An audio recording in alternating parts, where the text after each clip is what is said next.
చిరంజీవి గారు కూడా జనసేనలోకి వస్తారా, కలిసి పనిచేస్తారా అని కొంతమంది మీడియా వాళ్ళు పవన్ కళ్యాణ్ గారిని అడగ్గా, నాతో కలిసి పనిచేయాలని ఆయనకు లేదు, నాకు కూడా లేదు.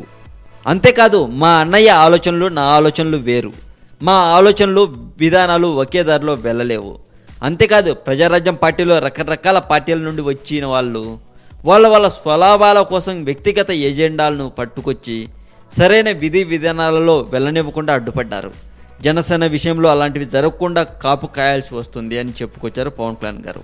ఇక పవన్ కళ్యాణ్ గారి Katamarayudu cinema pre release function విషయానికి వస్తే ఈ నెల 18వ తేదీన ప్రీ రిలీజ్ ఫంక్షన్ జరగనుంది అని సమాచారం.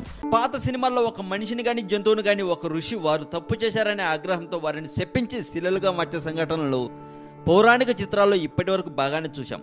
జియో ఈ పేరు తెలియని వాళ్ళు మన మధ్య చాలా వరకు లేరు అని చెప్పచ్చు. ఎందుకంటే ఫ్రీ డేటా, ఫ్రీ కాల్స్